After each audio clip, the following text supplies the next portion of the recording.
The ninth main installment in the Resident Evil series is titled Resident Evil Requiem and will release on February 27, 2026 for PC, PlayStation 5, and Xbox Series. Capcom is calling it a new era of survival horror, and it will be led by a new protagonist, FBI agent Grace Ashcroft, daughter of Resident Evil Outbreak's Alyssa Ashcroft.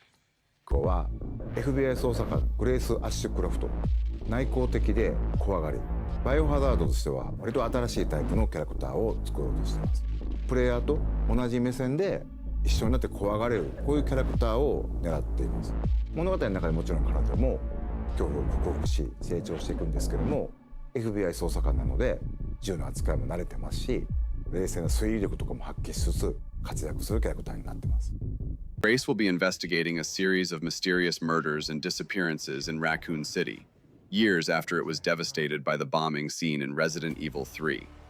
Capcom has confirmed that Requiem will be the first Resident Evil game to launch with two camera perspectives available from the start, first person and third person over the shoulder. バイオハザードレクイエムはですね、一人称視点と三人称視点2つの視点で自由に切り替えながら遊ぶことができます。主観視点だとその恐怖を間近に感じることができて、緊張感のある、臨場感のあるゲームプレイっていうのが可能になります。While first person is recommended for a more intense horror experience, the third person view promises to be more polished than the implementation in Resident Evil Village. This unites the approaches of Resident Evil 7 and 8, first person, with the more traditional third-person style that defined much of the series' history. Grace won't be the only playable character. Prolific series leaker Dusk Golem continues to insist that Leon S. Kennedy will also return as a protagonist, potentially even playable for a larger portion of the game than Grace. Grace's sections are said to focus on stealth, evasion, and survival, in line with her background as an analyst with no formal combat training. Leon's gameplay, in contrast, is rumored to lean toward action and direct confrontation. These dual styles tie into another of Dusk Golem's claims, that Requiem will incorporate some Last of Us Part 2-isms into its design. He has compared Leon's combat specifically to the aggressive yet stealth-driven systems in Naughty Dog's game, which balance tense close-quarters gunplay with sparse resources and dynamic cat-and-mouse encounters. For Grace, stealth mechanics could be far more viable and nuanced than in Resident Evil 4 Remake, reflecting her vulnerability.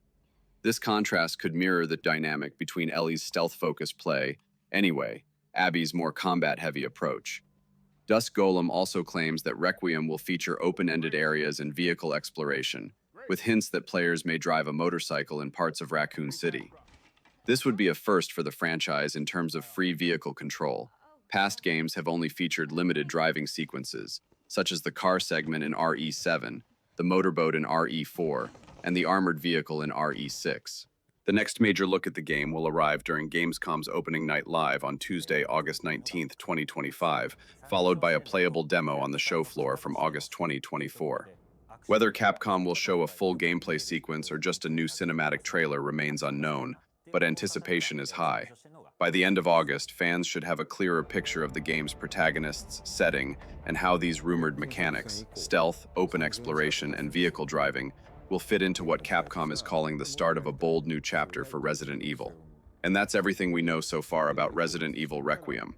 With dual perspectives, two very different protagonists, and some bold new mechanics on the horizon, this could be one of the most ambitious Resident Evil games yet.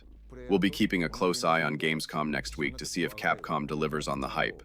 What do you think? Will Requiem be a worthy successor to Village, or is it taking too many risks? Let me know your thoughts down in the comments. If you enjoyed this breakdown, don't forget to hit that like button, subscribe for more Resident Evil updates, and ring the bell so you don't miss our Gamescom coverage. Thanks for watching, and I'll see you in the next one.